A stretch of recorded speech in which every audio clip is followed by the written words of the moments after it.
concerned about is down the road, we don't build 1.5 million homes. And I'm working collaboratively with municipalities, all 444 of them, working collaboratively with the federal government. We're still waiting for them to come up with a national housing plan. That's what I'm concerned about. You know, I'm out there every single day. I'm going through factories, I'm meeting hardworking people. Their number one issue is affordability. Affordability, being able to buy a home, affordability with the high gas prices, affordability with the groceries. That's what I'm concerned about. What about the polling that shows that this has hurt your popularity in a month? Personally, it's hurt. 59% of people think that your government is about helping its friends and supporters, and only 26% think it's about helping the greater good of Ontario. Aren't you worried about that? Well, I'm not worried about that, and I'll tell you the reason why. We were elected on a mandate on a few issues.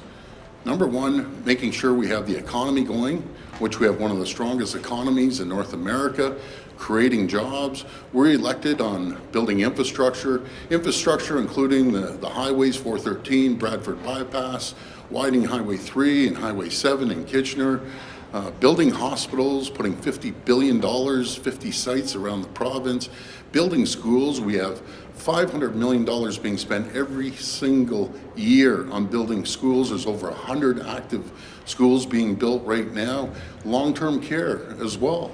We're building tens of thousands of homes for long-term care people. At the end of the day, it's results.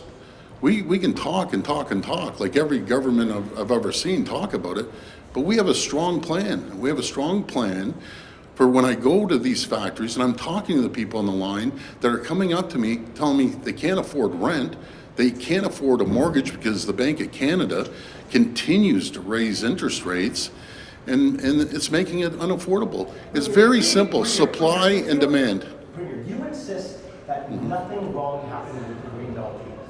If nothing wrong happened, why did Ryan Amato resign? Well, let me speak about the process. I've come out here a couple times now. We're correcting the process. We're taking the 14 recommendations from the Auditor General and we're correcting it.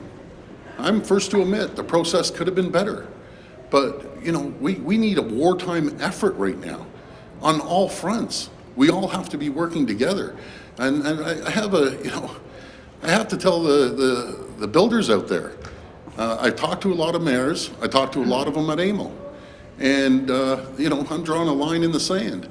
If you don't start building, you know, be it the Greenbelt, or I'll be pulling that out as sure as I'm standing here, or if you have permits within municipalities, I'm talking to the mayor saying, so many builders have permits and they aren't building. That's unacceptable. Premier, this is your signature policy, building housing and opening up the Greenbelt. How is it that you're saying a senior staffer, unbeknownst to you, essentially orchestrated the whole thing? How is that supposed to be believable? Yeah, well, let me tell you very simply, and it goes for any premier. You know, you get stuff put in front of you before cabinet, which I did. My exact words, cross the T's, dot the I's, everything's fine. I can't micromanage at one of the largest, I call it a corporation, one of the largest corporations in North America of $204 billion of revenue, hundreds of thousands of employees, a GDP over $1 trillion, and micromanage every single person. I don't believe in micromanaging. I believe in delegating work through our ministers and their teams. But Premier, the Chief of Staff. Did you ever speak to Ryan Amato or direct him to remove those specific properties? I did not. 100%, I did not direct him. I didn't even know who was coming forward. The day of cabinet, they brought it forward, and we just moved forward with it. But Premier, the Chief of Staff takes... I'm sorry. Are you concerned about the arson investigation? Well, you know, if they decide to investigate, they haven't decided yet, but if they do, I take it very serious, extremely serious. And I'll have zero tolerance if there was any nonsense going on. Premier, the Chief of... Why not call in a public inquiry then?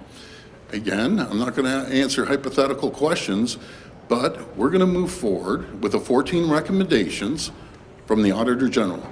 It's the process that could have been better. We're correcting the process, but our number one goal is to build homes. We have thousands, tens of thousands of people. I have people in my own riding, as you've heard, asylum seekers, new refugees coming here are sleeping in churches' basements. sleeping in an old TD bank. That's unacceptable. Premier, We need to Premier, continue to build homes. Premier, the Premier, chief of how can staff. you make that argument when the Auditor General's report found that your government did not even look at how much you would even be able to build housing on this land, how serviceable it was? That wasn't even in mind when the land was selected, so how can you stand up there and make Well, that argument? actually, I'm going to totally disagree because that's not accurate. Any of these lands are right beside serviceable lands. So on one side of the street, there's a community. On the other side of the street, there's an empty field. But Premier, we the have to Auditor General found continue, that is not but true. we're talking about, let's put this into perspective. You're stuck on the Greenbelt, I get it. Folks, it's 1/3 of 1% that you refuse to keep mentioning. It's 1/3 of 1%, and we put in 1/4 to replace it. It was a land swap. But in saying that, that's a small piece of the puzzle. That's 150,000 people that are going to have roofs over their head. We need 1.5 million, and that's the base. And I didn't plan on the federal government bringing in 500,000 people. That's more than Florida and Texas.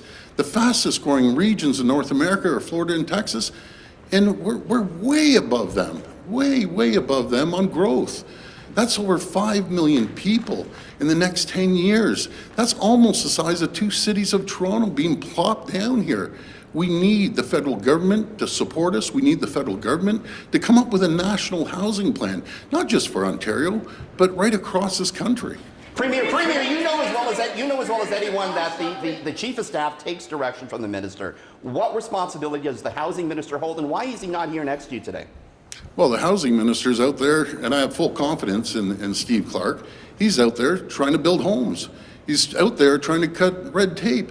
You know, we have given the tools to the municipalities to speed up the process, to make sure that they get homes built. But I'm not pointing the fingers at municipalities. They're doing a great job. As I mentioned at AMO, some are at 116%, some are at 109%.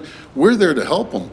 My frustration is when I talk to the mayors and I talk to the chairs of the regions, that some of these builders, they're land banking the stuff, and that's unacceptable. Why did Ryan Amato resign, sir?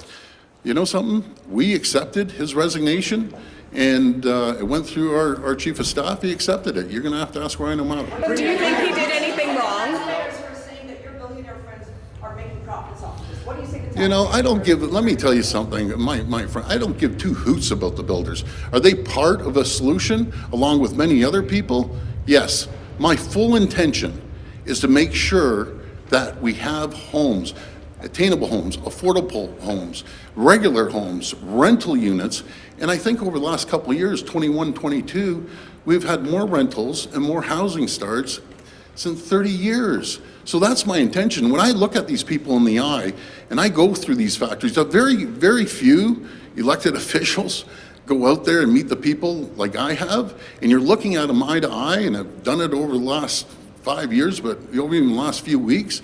Their number one issue is I need a home. I need to find rent. That's not an astronomical amount. That's my goal. Housing minister not. Did you speak to the OPP about their investigation? Absolutely not. Absolutely not. 100% not.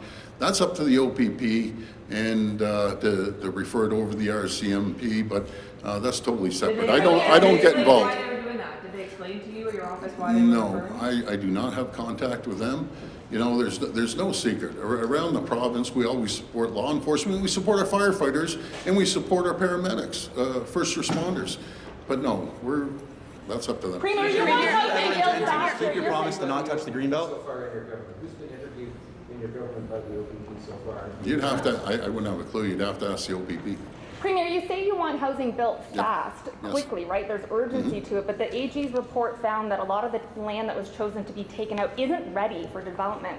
The chief planners in York, Durham, and Hamilton said it could take years to make it ready. So of all the land in the Greenbelt, the 600 applications that have been made since 2005, why those 15 pieces chosen when they didn't meet the criteria? The criteria were changed throughout this process, and they're not ready for development. Well, again, I'm going to respectfully disagree. The water's there, the electricity's there. On one side of the street, there's homes. The other side, there isn't. But even further, these same municipalities have requested, well before my time, requested the the provincial government of the day to take them out of the Greenbelt. Again, folks, When I talk to people and I say 1/3 of 1%, it's like a speck on a map. They say, really? And they're making that big of a deal? Well, you know something? I'm going to use every tool in the toolbox to make sure that we build homes for those people that I'm talking to day in and day out. No matter if they're new Canadians, if they're a worker on the line, if they, want to buy a home, we're going to make sure. It's very simple, supply and You did demand. not remove the land from the Greenbelt in response to requests from municipalities. You removed it in response to Well, okay, so fair enough. That was 5 years ago. If you think I have a crystal ball and I could read 5 years down the road that we're going to be the fastest growing jurisdiction in North America, I didn't. Did I know the federal government, last year even, did I know the federal government was going to bring 504,000 people into our province? I didn't know that. I didn't know they were bringing 1.1 million people, and the 600,000 other people are spread across the country. Guess where at least half of them are going to be? They're going to be here in Ontario, and the reason they're going to be here in Ontario because we're the economic engine. We have the quality of life. No, again, that was 5 years ago, and I remember that comment. I remember that comment. But again, up to 4, 5, 6 months ago, I didn't know the federal government. If they would have called me up and said, "Oh, by the way, we're dropping 504,000 people, get ready," I don't think that was ample notice. But now we're in a situation that we need the federal government and the municipalities, which are doing a great job, and the provincial government to collaborate. Like I said, we need a wartime effort. The wartime effort, we need to get these homes built. And if not, we're going to have people sleeping in the streets. We're going to have people in tents. We're going to have people in church basements. That's my whole mission here. My whole mission is to give homes to people So that they can you put don't a think roof there's over any their head. corruption here? You have the I'm sorry. Well, I take the word of the minister. He has a massive portfolio. One of the toughest portfolios, as we talk right now, is to build homes. We had a mandate to continue driving the economy, to build infrastructure and build homes, and that's what we're doing. Developers don't make enough progress. Property in Caledon that appears to have been drafted by the property owners, aka the developers. Why do you give developers rather than bureaucrats more power in drafting proposals for things like MZOs? Are you giving them too much power? No, something, I'm going to repeat this. I don't give two hoots about developers. I care about the people. I care about the hardworking people that can't afford to pay rent, that can't afford to buy a home. That's who I care about. Are builders part of the whole program? Sure, they're part of the whole program. But in saying that, I'm sending a warning shot right now. If you're holding on to land and you have permits, you better start building. It's very simple. And if you aren't progressing in the Greenbelt, and we've set pretty strict targets, if we don't see things moving by the end of this year and shovels in the ground by 2025, within seconds, I'll put it back into the Greenbelt. But we can't have builders in line on homes all around the province, getting a permit, taking allocation of the sewers and so on and so forth, and then holding on to it, not building. Well, there's other builders that are in line saying, "I'm going to build tomorrow." They're going to take a priority. Well, again, you're saying they're my friends. I have more friends, regular common folk, than builders. Again, you want to imply that? It's just not accurate. It's just not accurate. Premier, you said they were your friends. I'm sorry, you're The Greenbelt team that selected the land were forced to sign confidentiality agreements, and they weren't allowed to even talk to the municipalities. Why was that? Well, it's funny that the municipalities were the ones lobbying to take it out of the Greenbelt, even to get their before. input. Why were they sworn to secrecy? Yeah, but even before I was in office, they put proposals to the provincial government to be able to build homes there, and I understand that. Again, there's majority of those lands were proposed by the municipalities. Why was the team forced to sign confidentiality agreements? Why couldn't they gather input from anyone? I didn't get into the weeds on that side, but I can find out the question for you. But folks, I can tell you, is my job is to build homes in this province. I'm going to continue building homes. We're going to continue having a strong economy. I welcome the 500,000 people that arrived here in Ontario because we need them. We need skilled workers. We need people. There's still over 300 and some odd thousand jobs available. We have a strong economy. We're fixing the healthcare system. We're fixing education to get back to the basics. And this year, going into school, the kids have to have confidence. We've hired 8,000 educators since 2018. The Minister of Education's done a great job. We're hiring another 2,000 educators this year alone. We want to get back to the basics of reading and writing and math. Those are the basics until they'll be ready for the jobs of the future. Premier, Do you think Ryan Amato did anything wrong? 23, would you use an MZO? Are you confident that nothing criminal has taken place in your government regarding the Greenbelt deals? Well, I'm confident. I'm confident. I won't tolerate that. And I think you've known me long enough, Colin. I'll have zero tolerance for that, and then the authorities will deal with it. How can you say you're confident? Explain to people at There's- home who yeah. think that your government is corrupt. Explain to them why you don't see this as corruption. Well, I'm trying to build homes. That's my intention. It's none of that. I'm trying to help. Part of the plan of building homes. Well, something that's pretty nasty saying that. But at the end of the day, I have one reason. One reason I ran for premier is to represent the people, to represent the little guy, the little gal. Then That's why what our didn't you ask family. them if they wanted you to open the That's what Greenbelt, our Premier? family.